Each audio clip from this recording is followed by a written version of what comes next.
World's biggest astrology community in Tamil. Online Astro TV, வாழ்வின் வெளிச்சம். Online astro டிவியை கண்டு மகிழுங்கள். குரு ஜோதிட ஆராய்ச்சியாளர் சங்கம் பள்ளிபாளையம். என்னுடைய வரலாற்றை பற்றி ஒரு 5 நிமிடமாவது கண்டிப்பாக பேசி ஆகணும். ஏன்னா என்னுடைய வெற்றி பயணத்தில் ஒரு முக்கியமான தொடக்கம் அப்படிங்கிறது குரு ஜோதிட ஆராய்ச்சியாளர் சங்கம் தான். நான் பல்வேறு பணிகளுக்கு இடையில் ரொம்ப பிஸியாக இருக்கிறனால அண்ணன் அவர்களை போய் நேரில் சந்திக்க முடியல, பல்வேறு சூழ்நிலை காரணமாக. அவரே இன்றைக்கி என்னை பார்க்கணுங்கிறதுக்காக பர்சனலாக வந்தார். ரொம்ப சந்தோஷமான விஷயம். எனக்கு ஃபோன் பண்ணாமல் எதிர்பாராதமாக தம்பியை 4வது சனிக்கிழமை திருச்செங்கோட்டில் போனால் பிடிச்சிடலான்னு சொல்லிட்டு பார்க்குறதுக்காக வருகை புரிந்தார். அதற்காகவே நான் முதற்கண் நன்றியை அண்ணனுக்கு தெரிவிச்சுக்கிறேன்.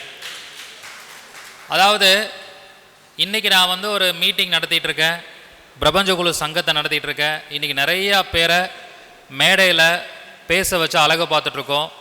அதுக்கெல்லாம் ஒரு உதாரணமாக இருந்த நபர் யாருன்னா எங்களுடைய அருமை அண்ணன் பூபதிராஜன் அவர்கள் தான். என்ன காரணம்னா, முதல் முறையாக நான் ஜோதிடம் கற்றுக்கிட்டதுக்கப்புறம் 2017 நம்ம ஆன்லைன் அஸ்ட்ரோ டிவியில் முதல் வீடியோ பேசுகிறேன். வாழ்வியல் பரிகாரங்கள் அப்படின்னு சொல்லிட்டு முதல் வீடியோ பேசுகிறேன். அந்த முதல் வீடியோ எங்கே எடுக்கப்பட்டது அப்படின்னா குரு ஜோதிட சங்கத்தோடைய இதே மாதிரி ஒரு மாதாந்திர கருத்தரங்கத்தில் தான் எடுக்கப்பட்டது. ஸோ அங்கே அண்ணனோட மீட்டிங்கில் தான் முதல் முறையாக மேடையில் நான் பேசுகிற முதல் வாய்ப்பு எனக்கு மேடையில் கொடுத்தது நம்முடைய அருமை அண்ணன் பூபதிராஜன் அவர்கள் தான். ஸோ இப்போ தான் பேசிகிட்டு இருந்தோம். நான் விருச்சக லக்னம், அவர் கன்னி ராசி, கன்னி லக்னம், எனக்கு 11வது லக்னம். எனக்கு லாபமாக முதல் மேடையை அமைச்சு கொடுத்தாரு. அது எந்த நேரத்தில் ஆரம்பித்தோமோ அந்த சங்கத்தோடைய அதிர்ஷ்டம் இன்றைக்கி இடைவிடாமல் இப்படி பல மாநாடுகளை நடத்துகிற அளவுக்கு உயர்ந்திருக்கேன். அதுக்கு அண்ணனும் ஒரு காரணம், முக்கியமான காரணம். இது எதுக்காக நம்ம சொல்கிறோன்னா, நம்ம நிறையா வெற்றிகள் இன்னும் கடந்து போயிட்டே இருப்போம். இன்னும் பல வெற்றிகள் நமக்கு எதிர்காலத்தில் இருக்குது. இன்னும் பல புகழ்கள், பல மாநாடுகள் நடத்துவோம். பட் அதோடைய ஆரம்ப புள்ளி எங்கே தொடங்குச்சு அப்படிங்கிற வரலாறு எல்லாருக்குமே தெரியணும். அது இன்றைய தருணத்தில் அண்ணன் வந்திருக்கிற நேரத்தில் இதை சொன்னோன்னா தான் எல்லாருக்கும் அது ரீச் ஆகும் அப்படின்னு நான் நினச்சி சந்தோஷப்படுறேன். ஸோ மிக சிறப்பான முறையில் என்ன மட்டும் இல்லை, பல ஜோதிடர்களை அவருடைய சங்கத்தின் மூலமாக பேச வச்சு ஒரு பெரிய லெவலுக்கு உயர்த்தி விட்டுருக்கார். அவற்றிருந்து கற்றுக்கிட்ட விஷயந்தான் இன்றைக்கி நிறைய பேரை நான் மேடையில் பேச வச்சு அவங்களோட வளர்ச்சிக்காக ஒரு சின்ன அளவில் நான் உதவி பண்ணிகிட்ருக்கேன். ஸோ இந்த மாதிரி பல நல்ல மனிதர்கள் இருக்கிறனால தான் ஜோதிடத்தில் எங்களை மாதிரி நிறைய விஷயங்கள் உள்ள நம்ம மனிதர்களை நீங்கள் வெளியில் பார்க்க முடியுது. ஸோ அன்றைக்கி ஒரு வாய்ப்பு கொடுக்காமல் போயிருந்தால் வாழ்வியல் பரிகாரம் அப்படின்னு ஒன்று வந்திருக்காது. வல்லரசு தினேஷாகனு ஒருத்தர் நீங்கள் பார்த்துருக்க முடியாது. ஏன்னா முதல் முறையாக நான் பேசின தலைப்பே வாழ்வியல் பரிகாரம் தான். நீ பேசு தம்பி, எனக்கு ஒரு சின்ன பயமாக இருந்தது. நம்ம மீட்டிங் தான், நீ தப்பாக பேசினாலும் பரவாயில்ல பேசினார். இன்றைக்கி அந்த வீடியோ ஆன்லைன் ஸ்டோரியில் பார்த்தீங்கன்னா தெரியும்.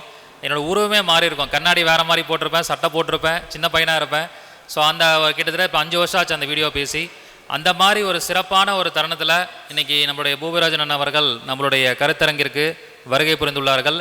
நிறைய சூட்சமங்களை வச்சுருக்கார். நம்ம ஜாதகம்லாம் ஒன்றும் பார்க்க தேவையில்லை. லக்ன புள்ளி என்ன, முதல்ல எனக்கு அவர் ஜாதகம் பார்க்கும்போது எனக்கு விருச்சக லக்னம், லக்ன புள்ளி விசாக 4ஆம் பாதம், விசாகத்தில் விழுந்திருக்கு. லக்ன புள்ளி அதிபதி குரு 2-5 கூடியவன் 10ல். நீ ஒரு நல்ல ஆசிரியராக வருவ, நீ மிகப்பெரிய உயர்ந்த இடத்துக்கு வருவேன்னு சொன்னார். இன்றைக்கி அவர் சொன்ன மாதிரியே பல ஆயிரம் மாணவர்களுக்கு கற்றுக் கொடுக்கக்கூடிய ஒரு ஆசிரியராக இருக்கேன்.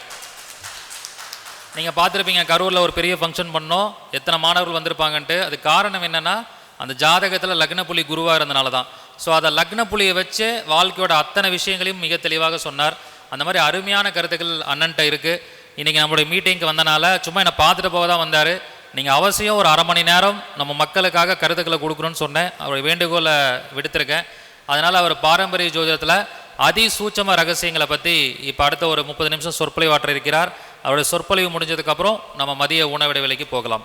நம்முடைய பாசத்திற்குரிய அருமை அண்ணன் பூபதிராஜன் அவர்களை சொற்பொழிவாற்ற வருமாறு அன்புடன் அழைக்கின்றேன். குரு வாழ்க, குருவே துணை. இந்த திருச்செங்கோடு பல ஜோதிடர்களை வர வச்சு அழகு பார்த்து மிகப்பெரிய ஜோதிடர்களாக வளர்த்து விட்ட ஒரு அற்புதமான மண். இன்றைக்கி உலகமெல்லாம்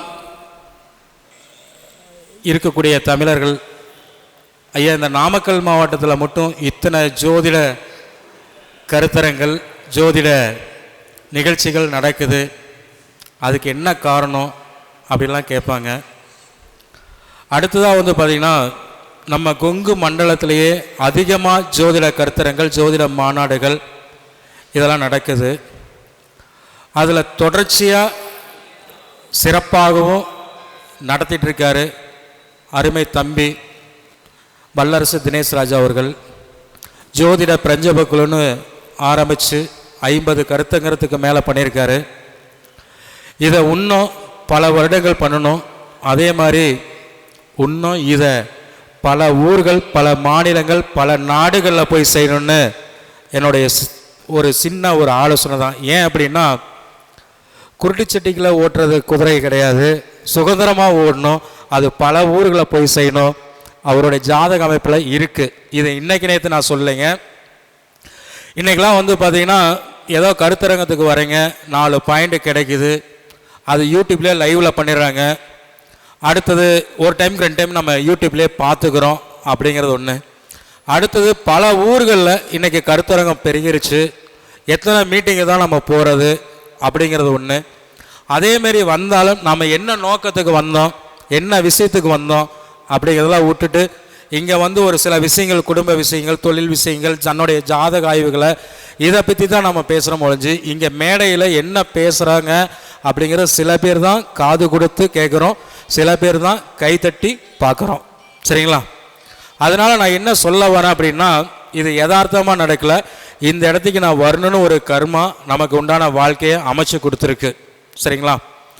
இது வரைக்கும் நான் வந்து பார்த்தீங்கன்னா எத்தனையோ பேர்த்துக்கிட்ட நான் பழகிருக்கேன், எத்தனையோ பேர்த்துக்கிட்ட இருக்கேன். இது வந்து தம்பி சொன்னார், என்னுடைய கருத்தரங்கத்துக்கு என்னுடைய இடத்துக்கு வந்து தான் வளர்ந்தாருன்னு. அது வந்து ஒரு அமைப்பாக இருந்தாலும் அந்த இடத்துக்கு வரணும்னு முயற்சி பண்ணவர் அவர் தான். அவருக்கு தான் நீங்கள் கைத்தட்டணும். ஏன் அப்படின்னா, பரமத்தில் இருப்பார், நாமக்கல்ல இருப்பார், கோயம்புத்தூரில் இருப்பார், வெள்ளக்கோயிலில் இருப்பார், சென்னையில் இருப்பார். எந்த ஊரில் இருந்தாலும் அந்த கருத்தரங்கத்துக்கு 3 நாள் 5 நாள் 7 நாள்னாலும் அத்தனை நாள் வந்து தங்கியிருந்து அந்த நிகழ்ச்சியை கலந்துக்குவார். ரெண்டாவது, எத்தனையோ வகுப்புகள் ஆசிரியர்கள் நடத்தினாலும் அத்தனை வகுப்புலையும் முதல் கட்டணத்தை கொடுத்து அந்த வகுப்பில் முழுமையாக அவர் கற்றுக்கிட்டார். சரிங்களா? அதே மாதிரி வந்து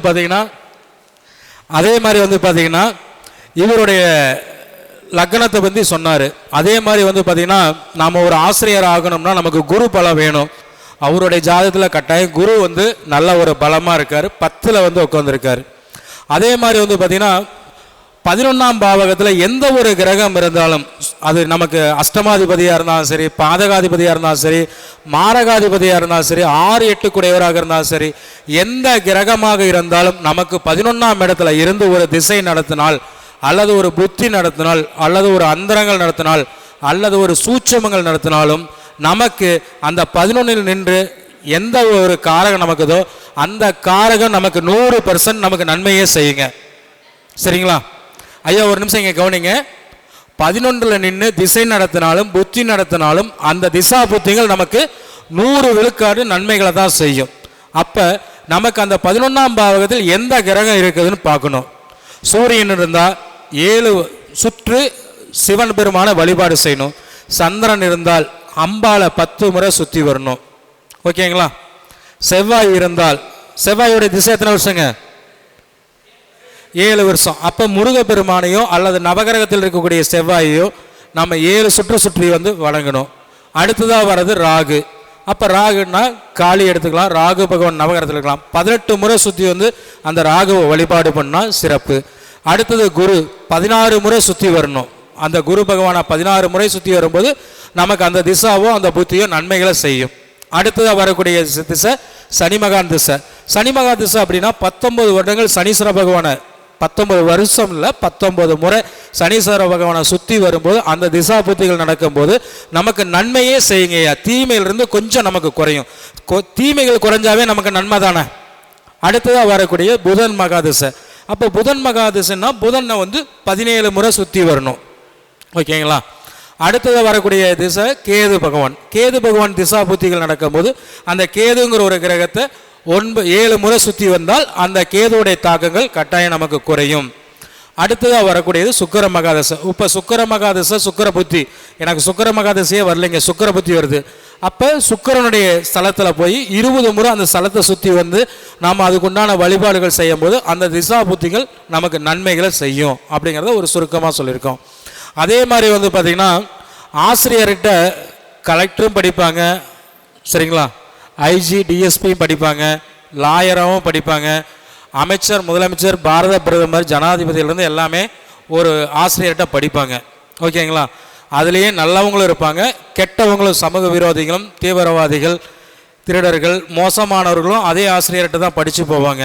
ஆனால் அந்த ஆசிரியர் வந்து எங்கிட்ட படித்தோம் அப்படின்னு பெருமை சொல்கிறத விட அந்த மாணவன் நான் இந்த ஆசிரியர்கிட்ட படித்தான் அப்படின்னு சொன்னால் மட்டும்தான் நமக்கு பெருமை. உண்மையாக போய்ங்களா? ஒரு மாணவன் படித்து வளர்ந்து நான் இந்த ஆசிரியர்கிட்ட படித்தேன், இந்த குருநாதர்கிட்ட போனேன், இந்த இடத்துக்கு நான் போனேன், பெரியாளானேன் அப்படின்னு அவங்க வாயிலிருந்து வந்தால் மட்டும்தான் அது அவங்களுக்கும் பெருமை, மற்றவங்களுக்கும் பெருமை. சரிங்களா? அதே மாதிரி இன்றைக்கி நம்ம வந்து ஒரு ஒரு 1 பாயிண்ட் மட்டும் நான் சொல்லிடுறேன். ஏன்னா மதிய உணவுக்கோசரம் நீங்கள் எல்லாருமே இருப்பீங்க. அடுத்தது இன்னும் முருகானந்த ஐயாவை பற்றி நான் சொல்லணும். அவருடைய 27 நட்சத்திரம் அப்போ இதெல்லாம் நல்லா தெளிவாக சொல்கிறாரு. அதே மாதிரி நம்ம தம்பி எம்ஜி ராமச்சந்திரனுக்கு அப்புறம் நம்ம தங்க முத்துப்பாண்டி தான். சரிங்களா? அவருடைய வளர்ச்சியும் நல்ல ஒரு மேன்மைக்கு போயிட்டுருக்கு. அருண்குமார் சார் என்கிணத்தில் நல்ல ஒரு பிரபலமாக நல்லா சூப்பராக பேசுகிறாரு. அவர் இன்னும் முயற்சி பண்ணி இன்னும் புதுசாக ஒரு ஆங்கில எழுத சொன்னார்னா, புதுசாக ஒரு சப்ஜெக்டு என்கிணத்திலே இன்னும் புதுமையான ஒரு முறையில் கொடுத்தாருன்னா இன்னும் மக்களுக்கு போய் நல்லா சேருங்கிற ஒரு இது. நான் ஒன்று உங்களுக்கு சொல்கிறேங்க, இந்த அரங்கத்தில் இருக்கக்கூடியவங்க ஒவ்வொருத்தரும் ஒவ்வொரு ராசி, ஒவ்வொரு நட்சத்திரம், ஒவ்வொரு லக்னத்தில் இருப்பீங்க. ஆனால் எல்லாத்துக்கும் நன்மையே செய்யாது, எல்லாத்துக்கும் தீமைகளே ஒன்றா வராது. உங்களுடைய ஜாதகத்தில் அதிக பாகை சென்ற கிரகம் எது? சரிங்களா? கிரகங்கள் 9 கிரகத்தில் அதிக பாகைகள் சென்ற கிரகம் எது? அவர் தான் ஆத்மாக்காரனா வருவார். சரிங்களா? ஒரு உதாரணத்துக்கு, ஐயா நீங்கள் என்ன நட்சத்திரம், உங்களுடைய ஆத்மாக்காரகன் யாருன்னு யாருக்காச்சும் தெரியுங்களா? ரோகிணி நட்சத்திரத்தில் உங்களுடைய ஆத்மாக்காரகன் இருக்கார். என்ன கிரகங்கய்யா? ஆத்மாக்காரகனா இருக்கக்கூடிய கிரகம் என்ன கிரகம்னு சந்திரனே இருக்காரா? யாருக்காச்சும் தெரியுங்களா? உங்களுடைய ஆத்மாக்காரகன் யாருன்னு தெரியுமா? தெரியாதுங்களா? என்னங்க?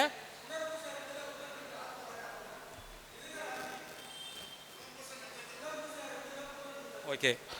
இப்போ வந்து பார்த்தீங்கன்னா மிதுன ராசியில் அவருக்கு புதன் பகவான் வந்து ஆத்மாக்காரகனாக இருக்கார்.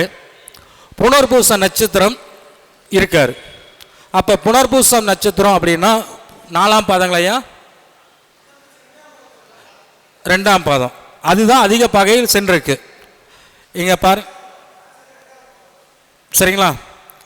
அடுத்ததாக வந்து பார்த்தீங்கன்னா அவர் வந்து புஷ்பகரண வம்சத்தில் இருக்கார். தம்பி தினேஷ், வல்லரசு தினேஷ் ராஜா சொல்கிற மாதிரி இந்த புதனை என்ன பண்ணணும் அப்படின்னா, இவர் பிறந்த கிழமை என்ன கிழமையோ அந்த கிழமைக்கு நட்சத்திரம் புனர்பூசமாக இருக்கனால ஆலங்குடி குரு பகவானை வழிபாடு பண்ணணும்.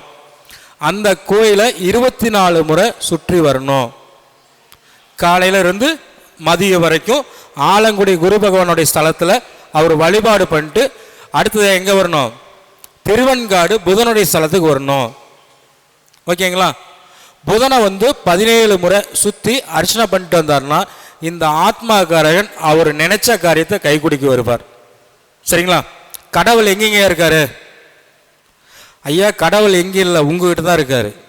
உங்கள் மனசு தான் கடவுள், உங்கள் ஆத்மா தான் கடவுள்.